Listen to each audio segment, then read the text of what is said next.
اعوذ باللہ من الشیطان الرجیم بسم اللہ الرحمن الرحیم یا ایہا الذین آمنوا لا تحرموا طیبات ما احل اللہ لکم ولا تعتدوا ان اللہ لا يحب المعتدین وَكُلُوا مِمَّا رَزَقَكُمُ اللَّهُ حَلَالًا طَيِّبًا وَاتَّقُوا اللَّهَ الَّذِي أَنْتُمْ بِهِ مُؤْمِنُونَ صدق اللہ مولانا العظیم۔ درود شریف پڑھ لیں۔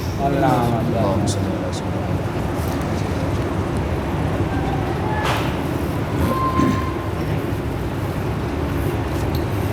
گزشتہ آیات میں اللہ تبارک و تعالیٰ نے ایمان والوں کو مخاطب کر کے فرمایا کہ یہ یہود و نصارہ میں سے جو عیسائی لوگ ہیں یہ مسلمانوں کے معاملے میں بنسبت یہودیوں کے تھوڑا نرم گوشہ رکھتے ہیں۔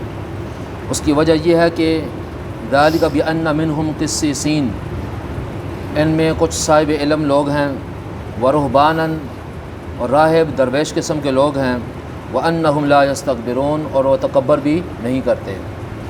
تین صفات اگر کسی بندے کے اندر ہوں یا کسی بھی مہذب معاشرے میں وہ چند لوگ ہوں جن میں یہ صفات پائی جائیں تو اس معاشرے کو مہذب معاشرہ کہا جاتا ہے۔ پہلی صفت کیا؟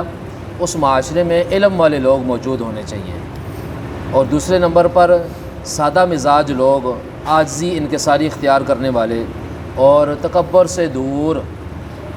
لہٰذا ہم بھی اگر چاہتے ہیں کہ ہمارے خاندانوں میں، ہماری برادریوں میں، ہمارے قبیلوں میں تہذیب آ جائے، ثقافت آ جائے، اور ہماری عوام الناس جو کہ ہمارے خاص طور پہ قبیلے کے لوگ ہیں جن تک ہماری پہنچ ہو سکتی ہے، ان لوگوں میں اگر شرافت آ جائے تو سب سے پہلی چیز کیا ہونی چاہیے؟ علم ہونا چاہیے۔ بہت سارے ایسے معاملات ہیں علم نہ ہونے کی وجہ سے انسان ویسے بد اخلاقی کے معاملات ہو جاتے ہیں، جہالت تصور کی جاتی ہے، بدعات اور شرک کی طرف لوگ مائل ہو جاتے ہیں۔ جس کے پاس علم ہوگا تو آج نہیں تو کل علم اس کو روشنی دے گا۔ لہٰذا کوشش کرنی چاہیے کہ اپنی برادری میں کچھ بچے ایسے ہوں جو دین کی خدمت کے لیے، دین سیکھنے کے لیے، دین کا علم حاصل کرنے کے لیے وہ لوگ اپنے گھروں سے نکلیں۔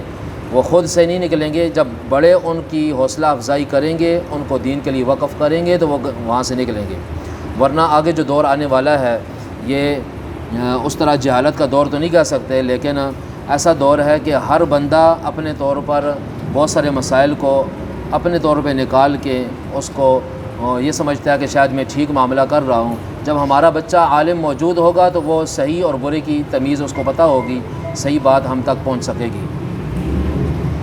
تو اللہ تعالیٰ نے ارشاد فرمایا کہ اے ایمان والو لا تحرموا طیبات ما احل اللہ لکم ولا تعتدوا، اے ایمان والو مت حرام کرو پاکیزہ چیزوں کو جو اللہ نے تمہارے لیے حلال قرار دی ہیں۔ کوئی بھی چیز حلال ہے اس کو حرام قرار دینے کی تین صورتیں ہو سکتی ہیں۔ پہلی صورت یہ ہے کہ اگر کوئی بندہ کہے کہ یہ چیز جو کہ لوگ کہتے ہیں حلال ہے وہ واقعتاً شریعت میں وہ حلال ہے، وہ بندہ اس کو حرام قرار دے، یہ بندہ دائرہ اسلام سے خارج ہو جاتا ہے۔ جیسا کہ مثال کے طور پہ گندم کی روٹی ہے، حلال ہے، ہمارے لیے کھانا کیا ہے؟ جائز ہے، اس کی کسی قسم کی ممانعت اور حرمت کہیں پر بھی قرآن و سنت میں ثابت نہیں ہے۔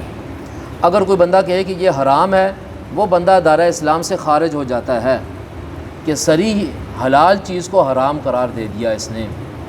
دوسرا، کوئی بھی چیز اپنے اوپر حرام کرنے کی دوسری صورت یہ ہے کہ کوئی بندہ قسم اٹھا لیتا ہے، کہتا ہے جی یہ روٹی خنزیر کی طرح میرے اوپر حرام ہے۔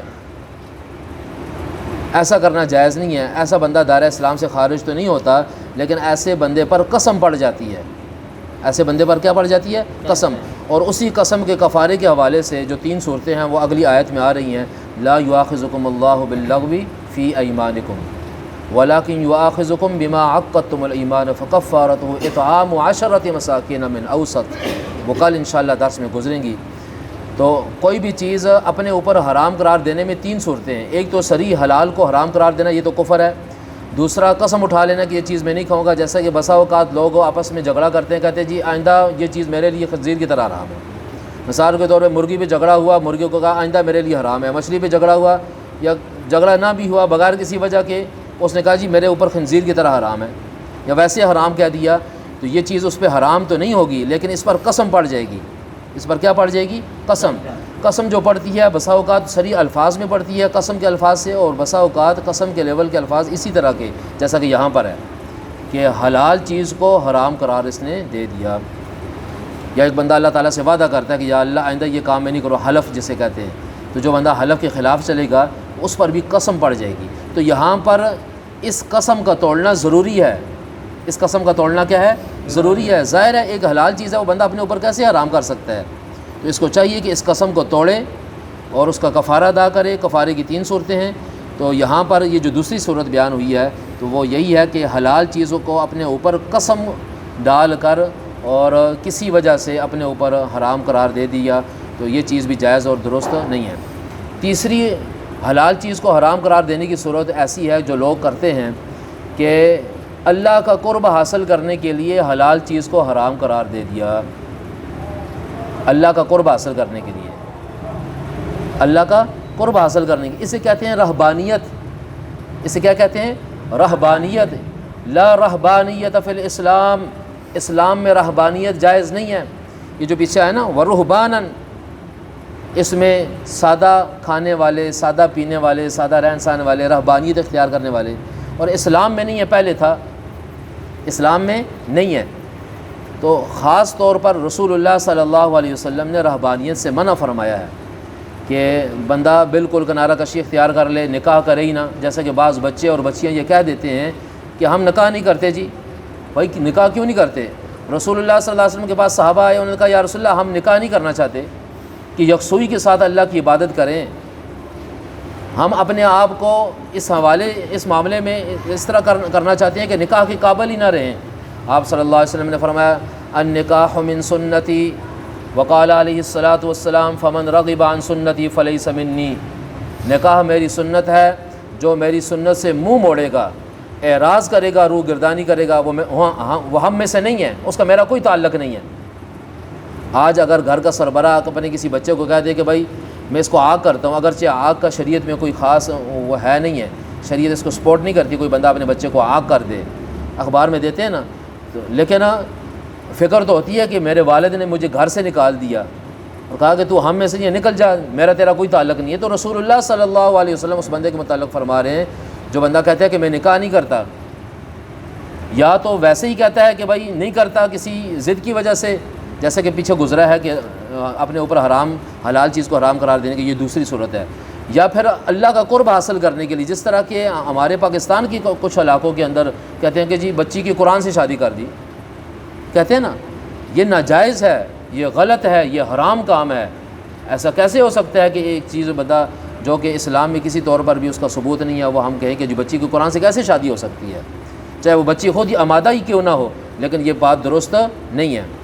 تو اللہ کا قرب حاصل کرنے کے لیے کوئی بندہ کہے کہ جی میں شادی نہیں کرتا، تو میں کنارہ کشی اختیار کرتا ہوں، لوگوں سے میل جول نہیں کرتا، اللہ کروں گا، اللہ کروں گا، تسبیح ہاتھ میں لی اور نماز روزہ کیا، رسول اللہ صلی اللہ علیہ وسلم نے اس چیز سے منع فرمایا ہے۔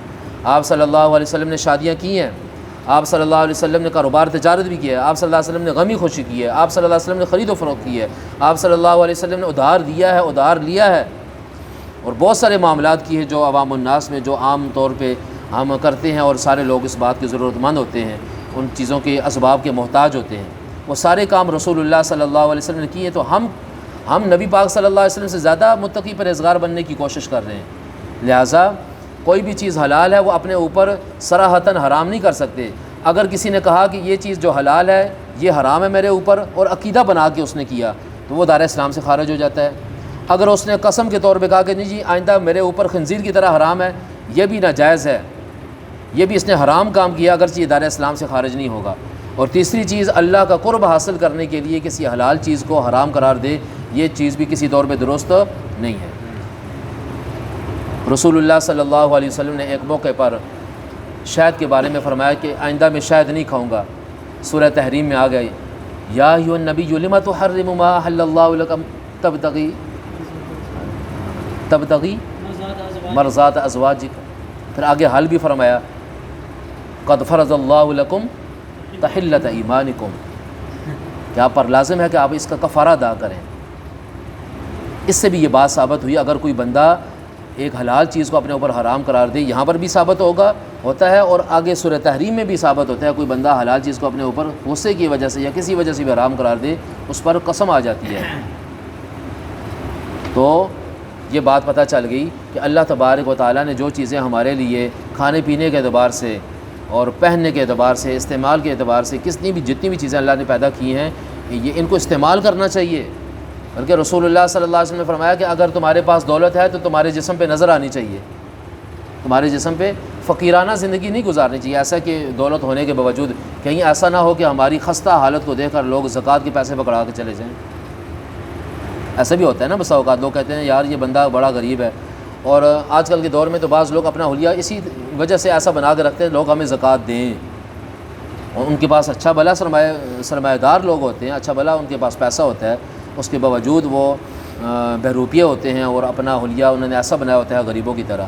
یہ اسلام میں منع ہے۔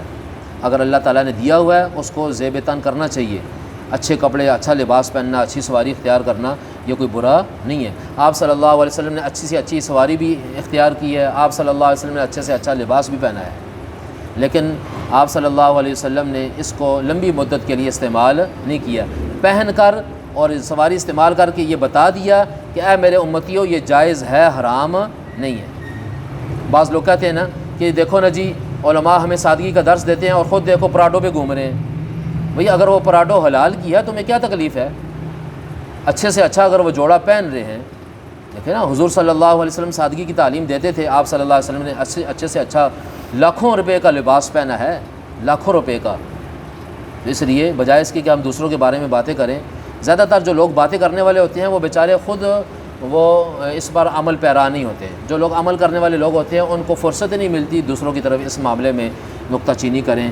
اللہ تبارک و تعالی ہمیں صحیح طور پر ہر دین کی بات پر عمل کرنے کی توفیق عطا فرمائے۔ ترجمہ سن لیں۔ بسم اللہ الرحمن الرحیم۔ یا ایھا الذین آمنوا، اے ایمان والو، لا تحرموا، مت حرام قرار دو، مت حرام ٹھہراؤ، طیبات، لذیذ اور پاکیزہ چیزیں، ما احل اللہ لکم، جو اللہ تعالیٰ نے تمہارے لیے حلال قرار دی ہیں، ولا تعتدوا، حد سے تجاوز مت کرو، حد سے مت بڑھو۔ لوگ غصے میں آ کر یا با اختیار ہو کر حد سے تجاوز کرتے ہیں، جس طرح حجاج ابن یوسف با اختیار تھا نا، بڑی پاور میں تھا، ایک دفعہ جمعہ پڑھایا کہ عصر کا وقت داخل ہو گیا، اور سامنے جو لوگ بیٹھے ہوئے تھے وہ چسکے بھی نہیں کہ یار بادشاہ ہے اور یہ ظالم قسم کا بادشاہ ہے اور یہ تو مار دے گا۔ تو انسان کے پاس جب اختیار آتا ہے وہ سمجھتا ہے کہ اب میرے پاس سارا کچھ آ گیا ہے تو میرے اختیار میں نہیں، بادشاہ بن جائے، رعایا ہو، کسی بھی مرتبے اور عہدے پہ وزیر صدر کیوں نہ بن جائے، اللہ تبارک و تعالیٰ کی جو مقرر کردہ حدود ہے ان کو کراس نہیں کر سکتا، اللہ تعالیٰ کی حلال کردہ چیزوں کو حرام قرار نہیں دے سکتا۔ ولا تعتدوا، حد سے تجاوز مت کرو، ان اللہ لا يحب المعتدین، بے شک اللہ تبارک و تعالیٰ محبت نہیں فرماتے حد سے بڑھنے والوں کو۔ وکلوا، اور کھاؤ، مما رزقکم اللہ، اس میں سے جو اللہ تعالیٰ نے تمہیں رزق دیا، حلالا طیبا، حلال اور پاکیزہ، حلال اور پاکیزہ۔ حلال مطلب جیسے ہم کماتے ہیں رزق حلال سب کو پتہ ہے، پاکیزہ سے مراد طیب چیز ہے، جس کو کھانے کی طبیعت بھی مانے، جس کو کھانے کی طبیعت بھی مانے۔ ایسا نہ ہو کہ بعض دفعہ لوگ ایسی چیز پکا دیتے ہیں اور اس کو کھانے کی عادت بنا لیتے ہیں، وہ چیز درست نہیں ہے۔ جس طرح جھینگے کے بارے میں ہمارے احناف فرماتے ہیں کہ جھینگا کیڑے کی طرح ہے، کیڑا نما ہے، اس میں کھانے سے کراہت آتی ہے، اس پر حرمت کا فتویٰ اگرچہ نہیں ہے لیکن کراہت ہے اس میں۔ یہ جو گو ہوتی ہے، آپ صلی اللہ علیہ وسلم نے اس کو دیکھا ہے اور لوگوں کو استعمال کرتے ہوئے دیکھا ہے، لیکن منع نہیں فرمایا، لیکن اس سے کراہت فرمائی ہے۔ تو بعض چیزیں ایسی ہوتی ہیں کہ جس کی خوشبو اس بات کا اشارہ ہوتا ہے کہ یہ چیز طیب ہے، کھانے کے قابل ہے۔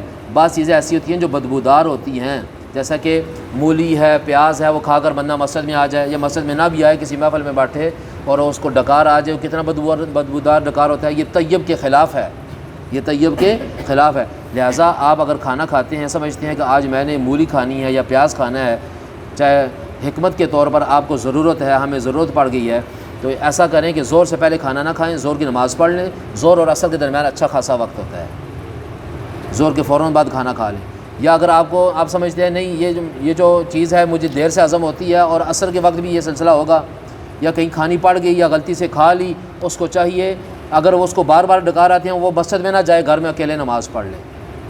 اس لیے علماء فرماتے ہیں اگر کسی بندے کو کھانسی ہے یا ریشہ ہے یا صف میں کھڑا ہوتا ہے کہ اس کی وجہ سے لوگوں کو کراہت آتی ہے، اس کو چاہیے وہ جماعت ترک کر دے، وہ جماعت کو چھوڑ دے، کیوں؟ اس کی وجہ سے دائیں بائیں جو لوگ کھڑے ہیں ان کو تکلیف اور پریشانی ہوگی۔ تو کیا فرمایا؟ حلال اور پاکیزہ چیز کھانی۔ حلال تو حلال چیز ہے جیسے ہم کماتے ہیں اور کھاتے ہیں، جو کہ ہر بندے کو پتہ ہے کہ حلال کسے کہتے ہیں، اپنا جو چیز ہوتی ہے وہ حلال ہوتی ہے، غیر کی چیز حرام ہو، اسی طرح کی اور باتیں بھی۔ طیب جو کہ طبیعت بھی مانے کھانے کو، بعض دفعہ لوگ اوجری تیار کرتے ہیں لیکن اوجری کو صحیح صاف نہیں کرتے، وہ طیب نہیں ہے۔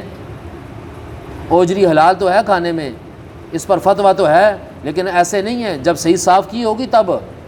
جب آپ نے گھر صاف کیا، آپ اناڑی ہیں، آپ کو صاف کرنے نہیں آتی، آپ اس کو کھا نہیں سکتے کیونکہ وہ طیب نہیں ہے۔ اور بلکہ دیکھا جائے اتنے اناڑی لوگ ہوتے ہیں اس کو صاف کرنا نہیں جانتے، وہ تو حرمت کے اس زمرے میں آ جائے گی۔ اس لیے جو ماہرین ہیں اس کو صاف کرنے والی یا صاف ہوئی لو یا کسی ماہر سے صاف کرواؤ۔ یہ میں نے آپ کو مثال کے طور پہ ذکر فرمایا ہے۔ ان اللہ لا يحب المعتدین وکلوا مما رزقکم اللہ حلالا طیبا، کھاؤ اللہ تعالیٰ کے رزق میں سے حلال اور پاکیزہ۔ واتقوا اللہ، اللہ سے ڈرو، الذی انتم بہ مؤمنون، جس پر تم ایمان رکھتے ہو۔ یعنی اللہ سے ڈرو ہر معاملے میں، ایسے غصے میں آ کر یا با اختیار ہو کر اللہ کے بنائے ہوئے قانون کو پامال نہ کرو۔ یا اسی طرح تمہارے ہاتھ میں کسی کا مال آ جاتا ہے اس کو بے صرفہ استعمال کر دیتے ہیں، لوگ پرواہ نہیں کرتے۔ جس طرح کہ رسول اللہ صلی اللہ علیہ وسلم نے فرمایا کہ قیامت کے نزدیک یہ جو سرکاری مال ہوگا، حکومتی خزانہ ہوگا، لوگ اس کو مال غنیمت سمجھ کے اس کو کھائیں گے، اپنا مال سمجھ کے اس کو استعمال کریں گے۔ اور آج ایسا ہی ہو رہا ہے، آج بالکل ایسا ہی ہو رہا ہے۔ کون پرواہ کر رہا ہے؟ خاص طور پہ بیت المال میں جو زکوٰۃ جمع ہوتی ہے لوگوں کی، وہ کن کو جاتی ہے؟ ان کو جاتی ہے جو ہمارے سیاسی سپورٹر ہیں، ان کو جاتی ہے، ان کو کارڈ ایشو کیے جاتے ہیں، خاص طور پر ان کو ترجیح دی جاتی ہے، اور غریب بندہ اسی طرح رہ جاتا ہے۔ اور یہ زکوٰۃ کن کو جاتی ہے؟ جو حکمران ہیں ان کو پتہ ہی نہیں ہے زکوٰۃ کس کو دینی ہے کس کو نہیں دینی۔ اگر پتہ بھی ہے تو وہ صحیح تحقیق نہیں کرتے، اور عوام الناس بھی کہتی ہے چلو جی پیسے مل رہے ہیں لے لو۔ اب پچھلے سال ایک پہلے کی بات ہے، ایک صاحب نے کہا کہ میں 10,000 روپے لے کر آیا ہوں، آپ کو بھی چاہیے؟ میں نے کہا کون سے 10,000؟ کہتے ہیں وہ فلاں والے، وہ جیسے نہیں وہ 10,000 بعض دفعہ مل جاتے۔ میں نے کہا وہ تو زکوٰۃ فنڈ ہے۔ کہتے ہیں استاد جی کہن کے بندہ کسیاں چاہ دے۔ میں نے کہا یہ بھی جائز نہیں ہے، یہ بھی جائز نہیں ہے۔ آپ وہاں سے لے لیں، آپ پھر ذمہ دار بن جائیں گے۔ اور کیا پتہ چلتا ہے شیطان انسان کو برگلا لے کے ادھر نہ دے، پہلے اپنے پاس رکھ لینا، پھر جب جمع ہوں گے نا پھر دے دینا۔ اس لیے ایسا کرنا بالکل جائز درست نہیں ہے۔ حکومتی جو بھی تعاون ہوتا ہے آپ اس کو آنکھیں بند کر کے نہ لیا کریں۔ حکومت کہاں کسی کو دیتی ہے؟ وہ لازمی زکوٰۃ فنڈ ہی ہوتا ہے، وہ بینکوں سے نکلی ہوئی زکوٰۃ ہوتی ہے، لوگوں کی دی ہوئی زکوٰۃ ہوتی ہے۔ اللہ تبارک و تعالی ہم سب کو صحیح راستے پر چلنے کی توفیق عطا فرمائے۔ سبحانک اللہم و بحمدک، نشہد ان لا الہ الا انت، نستغفرک و نتوب الیک۔ یا اللہ ہم سب کے گناہوں کو معاف فرما، کمی کوتاہی معاف فرما، دنیا آخرت کی یا اللہ بلائیاں عطا فرما۔ یہ ہمارے ایک ساتھی ہیں وسیم بھائی، آصف بھائی، آتی کی جو بھائی ہیں، یا اللہ تو ان کو شفاء کاملہ عاجلہ مستمرہ دائمہ عطا فرما۔ ہر قسم کے موذی امراض یا اللہ ان کی اور تمام اہل ایمان کی حفاظت فرما۔ ربنا تقبل منا انک انت السمیع العلیم، وصلی اللہ تعالی علی خیر خلقہ محمد و آلہ و اصحابہ اجمعین، آمین۔